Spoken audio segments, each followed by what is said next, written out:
Dieu parlait, wakati Mungu il anasema, pouvait identifier alipasha que kuyua c'était Dieu qui était en train de asema ni parler. Mungu eko nasema. Parce que pour qu'il parte Juu aseme du pays de son père, atoke muisha c'est baba une voix yake, qui lui a parlé. ni sauti À ilimzungumzia chaque instant de sa vie, kwa wakati yote ya maisha c'est une yake, voix qui lui a parlé. ni paka sauti Mais anaanza ces kusema. jours-là, Lakini ile siku il voit 3 personnes venir. anaona watu tatu C'était wanakuja, une opportunité pour lui. ilikuwa ni bahati juu yake, Pour qu'il voie juu aone celui qui lui parle par une voix. ule anamzungumzia kwa kupitia sauti.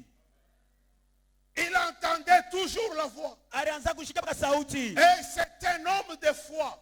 Ile mtu anaweza Parce kushikia. que quand il écoutait, Wakati anaanza il kushikia, faisait ce que la voix lui disait. anaanza kufanya ile Mais sauti ces inamuonesha. jours-là, Na ile siku, ces jours-là, ile siku quand il voit les gens venir, anaona watu wanakuya, lui, il a la grâce yeye anakuwa na neema d'identifier ya le kuvumbula moment de sa rencontre avec Dieu. wakati ya kukutana Parce que kwake na par cette Mungu. occasion, Kupitia il a basi pu loger des anges parmi lui.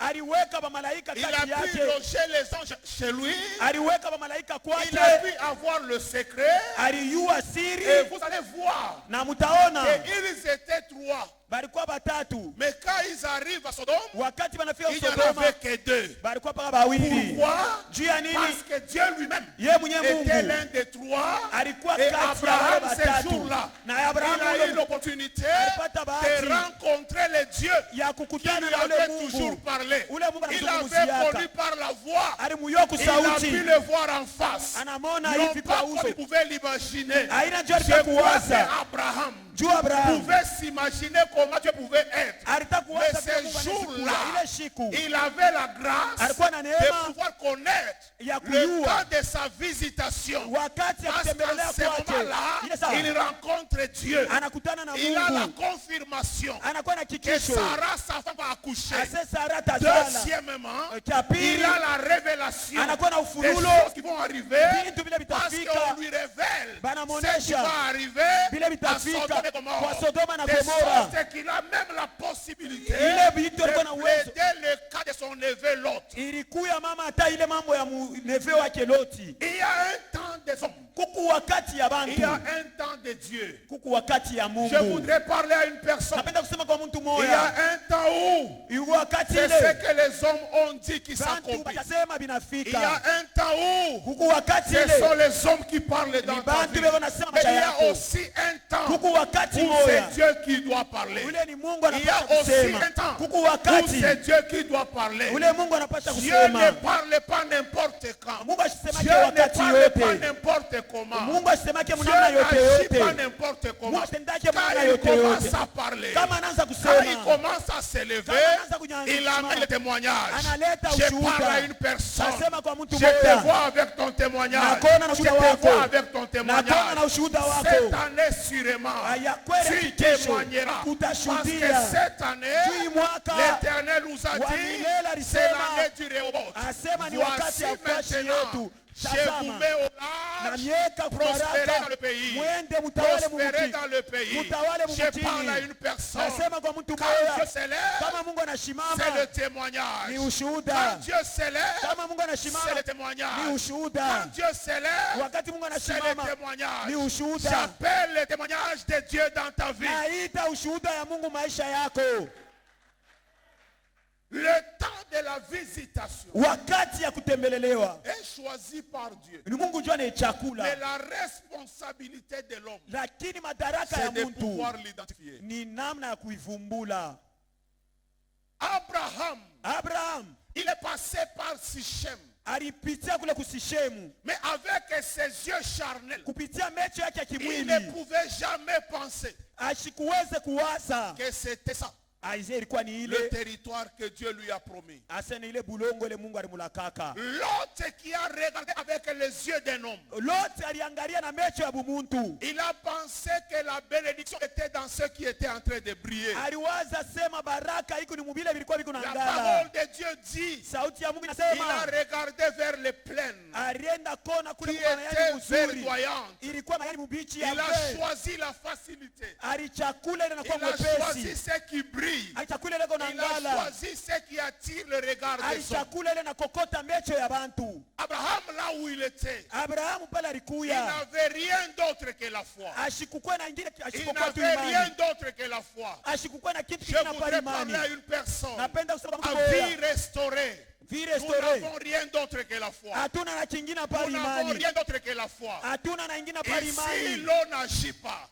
Kama yeye Ici, ashitende, l'huile n'agit pas. kama yeye ashitende, Ici, il n'y a que la foi. papa peko paka Il n'y a imani, que la foi. paka Et la imani. foi vient de la parole de Dieu. Sa imani natoka Et sauti c'est ya Mungu. pourquoi en ces lieux, Jo kwa maana pa nous te ifuashi, donnons la parole. tunakupatia sauti ya En Mungu. ces lieux, Juu pa nous ifuashi, exaltons la parole. tunanyanyua En sauti ces ya lieux, Mungu. nous nous Ifuashi, attachons à la parole. tunaambatana na Tout neno la ce que Mungu. nous avons en ces lieux, Ile kitu tunakuwa c'est pa la ifuashi parole de ni Dieu. sauti ya Mungu. Abraham n'avait rien. Abrahamu ashikwe na kitu. L'autre pouvait être malin. Lote alitakuwa mkalamushi. L'autre pouvait être intelligent. Lote alitakuwa Je ne wakili. connais pas l'histoire du passé de l'autre. Siyue majisi Mais vita ce ya jour-là, Loti. il a montré son ingratitude. Lakini ile siku alionyesha kutokutii kwake. Il a pris tout ce qui était bien. Alibeba vyote vinakuwa vizuri. Il n'a même pas pensé à son oncle, Ashikuwazia hata kwa myombake. qu'il a associé à son voyage. Yeye alimubeba Il a kufikiri. choisi tout ce qui était bien. Alibeba vile vyote vinakuwa Parce vizuri. que les yeux de l'homme Juu mecho ya mtu l'attirent vers ce qui brille. iko na mkokota paka vile vile unangala.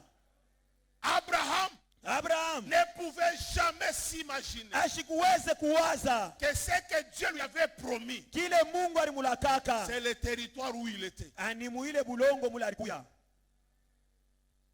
Il fallait Ili fadhali qu'il commence à voir, aanze kuona, non plus selon lui, hapana kufuatana na il yeye, commence à voir aanze kuona selon Dieu, kufuatana na afin Mungu, qu'il soit capable juu akwe na uwezaji d'identifier ya kwenda le kufumbula territoire ile bulongo que Dieu lui a promis. ile Mungu alimulakaka.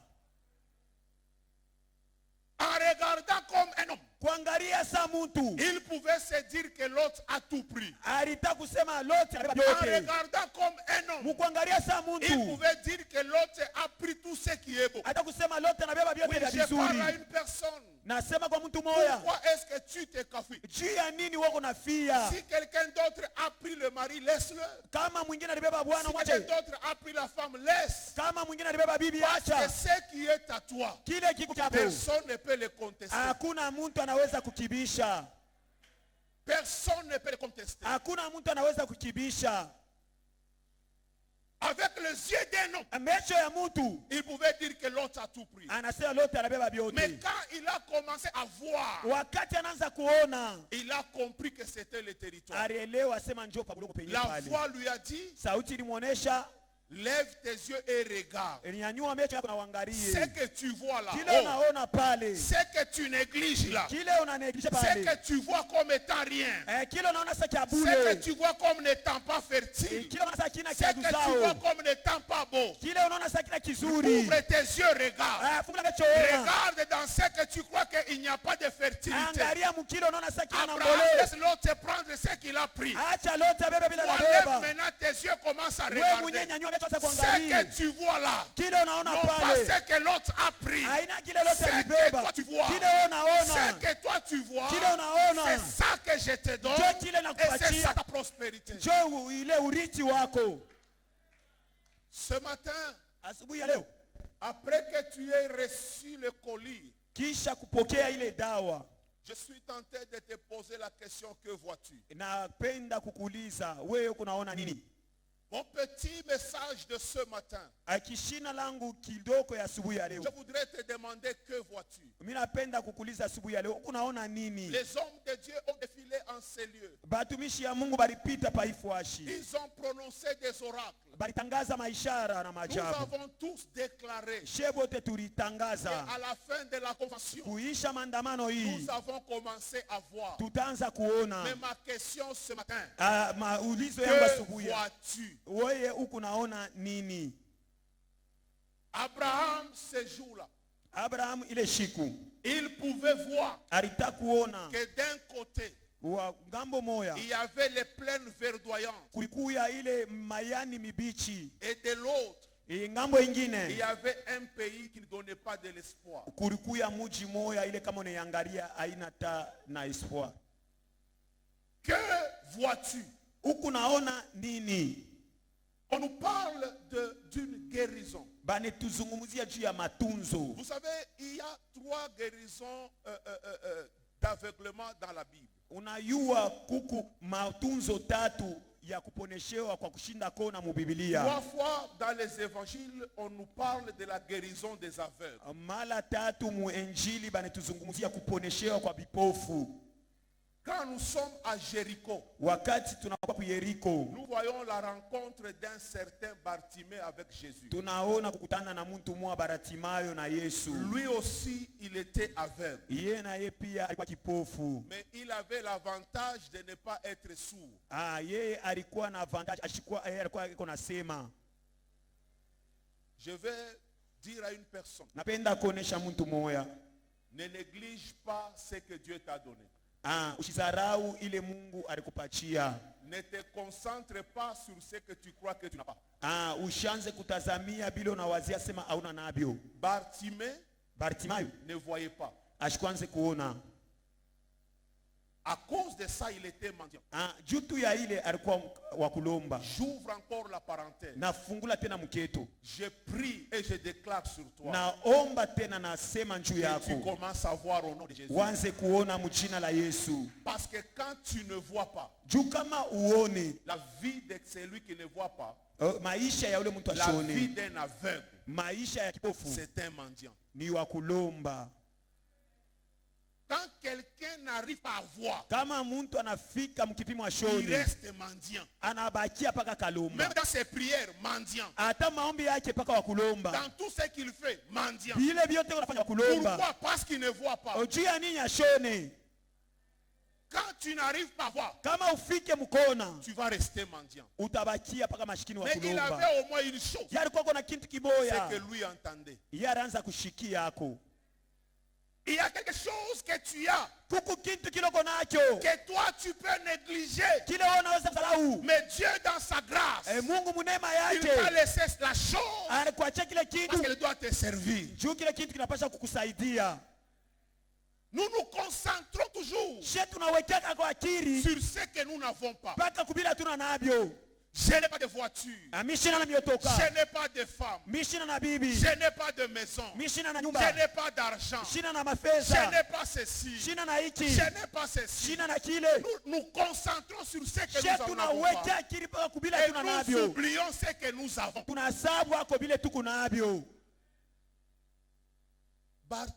Bartimayo, il ne voyait pas, mais il entendait. Personne ne lui a dit qu'il fallait qu'il reçoive sa guérison. Il a entendu le bruit. Il a appris que c'est Jésus qui passait. Et il a été guéri. La guérison de Bartimée. Premier acte. Il jette le manteau. Deuxième acte. Jésus lui dit, ta foi t'a guéri. Imani yako inakuponya. Alléluia. Amen. Mais il y a une autre guérison. Dans Jean chapitre 9. L'aveugle né. Pour celui-là, la parole de Dieu nous dit, Jésus a dit, il est comme ça pour que ma gloire puisse apparaître. Si je peux dire quelque chose de ça, je vais te dire ceci.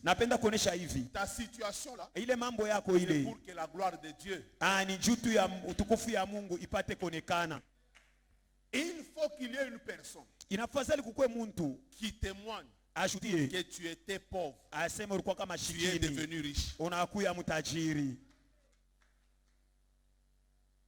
Les gens pouvaient témoigner que cet homme était aveugle né.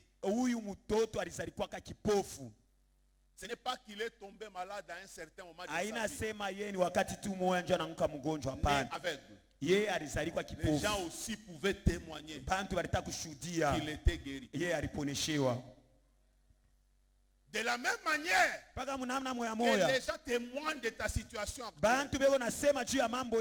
Oh, un jour ils vont témoigner de ce que Dieu a fait dans ta vie. Parce que ta situation, c'est une opportunité pour la gloire de Dieu. S'il faut que l'on puisse parler de la gloire de Dieu, on parlera de ton mariage.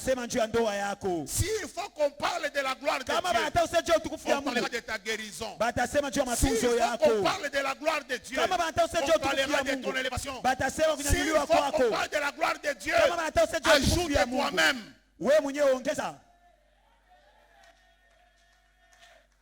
Mais aujourd'hui, je vous parle d'une guérison. La parole de Dieu dit à Bethsaïda. Jésus-Christ rencontre un aveugle qu'on lui a amené. Parce que mon problème pendant ce temps, tu dois commencer à voir. Tu dois commencer à voir. Tu as beaucoup marché, il faut que tu vois. Abraham a beaucoup marché. Il a quitté son père. Il a accepté ce que Dieu lui a dit. Il a marché, il a marché, il a marché. Il a construit des hôtels et des hôtels. Il ne connaissait pas la terre que Dieu lui avait promis. Ce qui va t'amener à identifier ta bénédiction, ce sont les yeux que Dieu doit te donner. Abraham a fait des hôtels. Il n'a pas pu identifier le territoire que Dieu lui a donné. Oh, j'ai parlé à une personne. J'ai parlé à une personne. Quel que soit le temps que tu fais dans le Seigneur, il faut que tu commences à voir. Tant que tu ne vois pas, tu seras errant. Tu seras errant. Je vous ai dit que l'aveugle est mendiant. La deuxième conséquence aussi, c'est qu'il est errant. Regardez Abraham. Tant qu'il ne pouvait pas identifier le territoire, il ne faisait que se promener. Il passait toute sa vie à aller d'un point à un autre. Et quand la famille est arrivée, il est allé même en Égypte. Quand tu ne vois pas, tu seras errant. Beaucoup de chrétiens sont errants parce qu'ils ne voient pas. Ils courent derrière les prophètes. Ils courent derrière les miracles. Ils courent derrière ceux qui brillent. Mais en eux-mêmes, ils ne voient pas. Et quand ils ne voient pas, ils ne sont jamais satisfaits. Dans une église pendant 2 mois. Après 2 mois, il change. Il est dans une autre église. Après 3 mois, il change. Il est dans un autre lieu. Il est errant parce qu'il ne voit pas. Il n'arrive pas encore à identifier le territoire que Dieu lui a promis. Je déclare sur ta vie, je déclare sur ta marche chrétienne la stabilité au nom de Jésus. Cet homme, on l'amène parce qu'il ne voyait pas.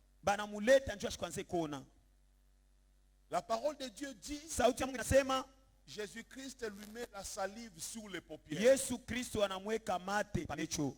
Quand on dit ça, ça ouvre la porte à d'autres de faire toute forme de cérémonie. Jésus-Christ lui-même, il avait mis sa salive. Aussi prends ta salive,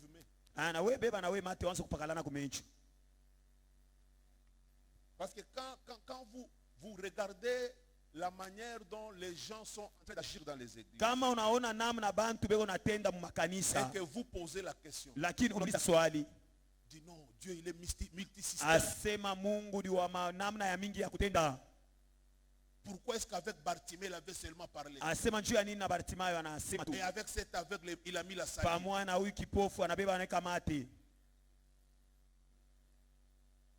Je ne voudrais pas entrer dans ça.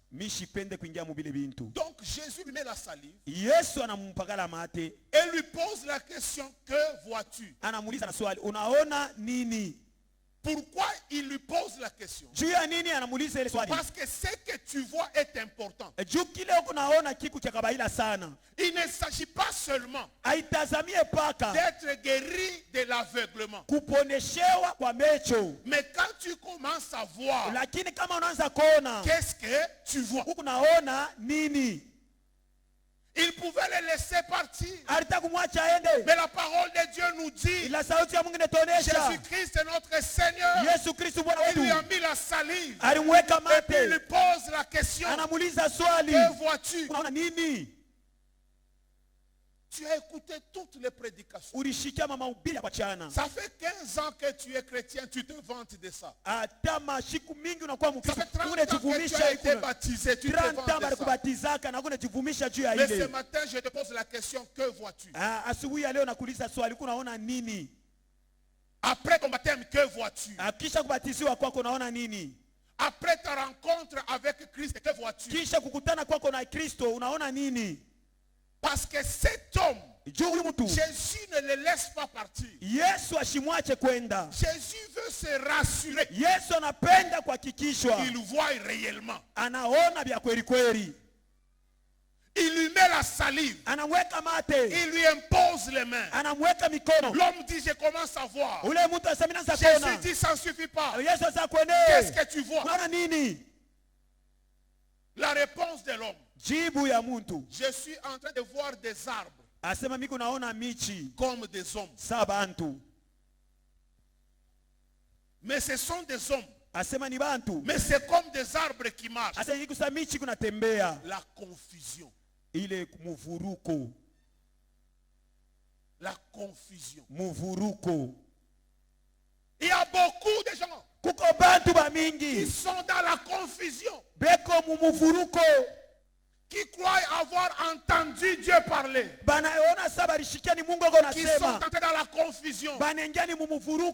Bien-aimés, laissez-moi vous dire, Dieu quand il parle, ce n'est plus le temps de la confusion, parce que le message a toujours été clair. Dieu quand il parle toujours de manière claire. Il n'y a pas de doute, il n'y a pas de confusion. Dieu quand il veut faire, il dit les choses clairement.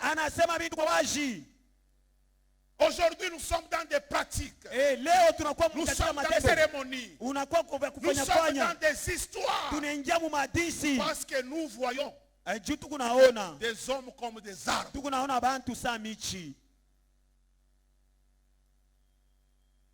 La confusion. Alors que c'est Christ lui-même qui lui a posé les mains. Ce n'est pas un homme. C'est Christ lui-même. Il a imposé les mains. Il était aveugle. Il commence à voir. Et il lui demande, qu'est-ce que tu vois? Aujourd'hui, c'est la question que je te pose. Qu'est-ce que tu vois dans ton mariage? Qu'est-ce que tu vois?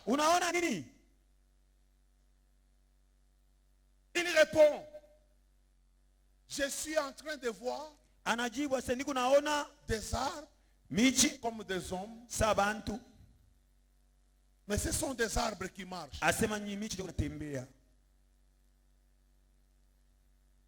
Ce matin, que la confusion parte de ta tête. La confusion empêche plusieurs de voir la gloire de Dieu. La confusion éloigne plusieurs de la présence de Dieu. On fait des choses en croyant que c'est pour Dieu qu'on le fait. Non, ce matin, Dieu, il te parle clairement. Ce matin, que la parole de Dieu te guérisse clairement. Ce matin, que la parole de Dieu agisse dans ta vie clairement. Dieu, Mungu, il met beaucoup d'importance sur ce que tu vois. C'est pourquoi il pose la question de ce que tu vois. Et quand il dit il voit les hommes comme les arbres, Jésus lui a imposé les mains pour une deuxième fois. Et la prédication de ce matin soit une deuxième imposition de main dans ta vie. La prédication de ce matin soit une deuxième visitation dans ta vie, afin que tu commences à voir clairement. Dieu se préoccupe de ce que tu vois. Parce que ce que tu vois, c'est ce qui t'influence. Ce que tu vois, c'est ce que tu peux atteindre. Ce que tu vois, c'est là où tes pieds peuvent arriver. Dieu, il fait attention à ce que tu vois.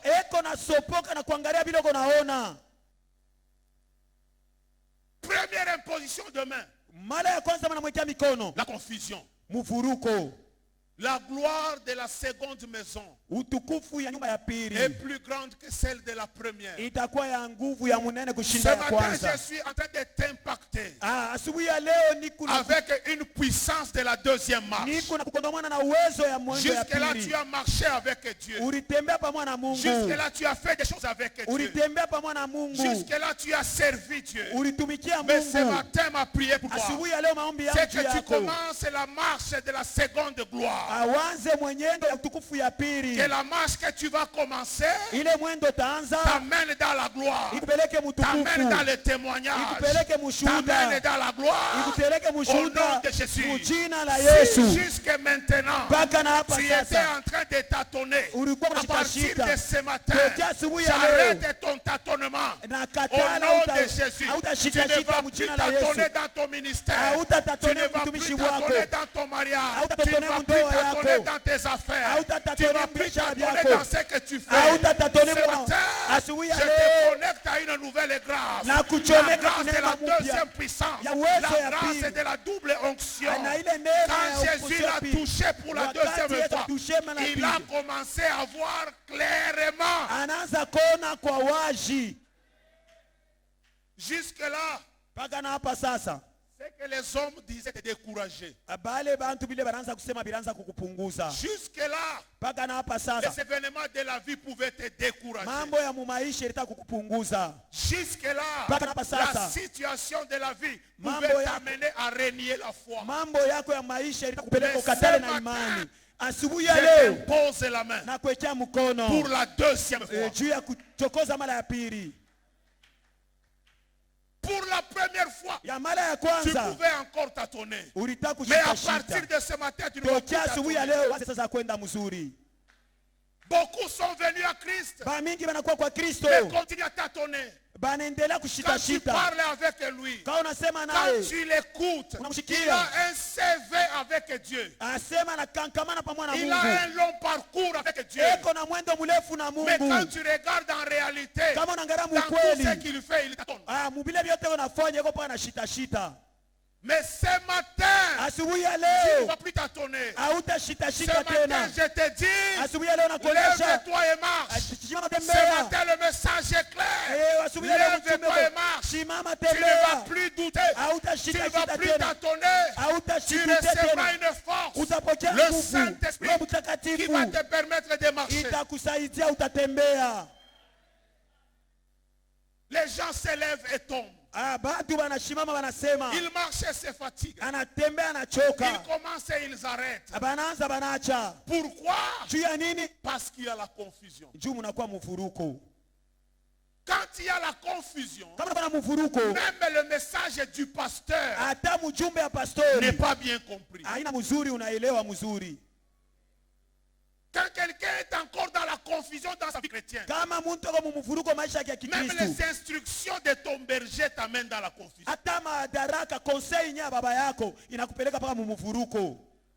Il suffit seulement de sortir. Est-ce que ce que papa a dit là est vrai? Est-ce que ça c'est vraiment l'église? Confusion. Aujourd'hui, je suis en train de briser cet esprit de confusion. Dieu, quand il te parle, le message doit être clair. Regardez cet homme de Samuel. Il a entendu la voix de Dieu. Mais c'était une confusion dans sa tête. Dieu parlait. Lui, il entendait la voix de son père, le sacrificateur. C'est Dieu qui parlait. Mais lui, il entendait la voix du sacrificateur. Il est allé par 2 fois pour dire non. Père, tu m'as appelé. Beaucoup sont comme ça. Quand Dieu parle, ils entendent la voix d'un homme. Quand Dieu parle, ils entendent les hommes parler. La conséquence, tu ne feras pas ce que tu dois faire pour ta bénédiction. Samuel avait la grâce de se retrouver au pied d'un homme qui craignait Dieu, qui lui a dit, ce que tu entends là, ce n'est pas moi. Cette fois-ci, si tu entends, réponds seulement, mais voici. Si c'était nous les gens de maintenant là, dis non, comment il commence à entendre? Bouton. Il suffit que quelqu'un commence seulement à prophétiser. On commence à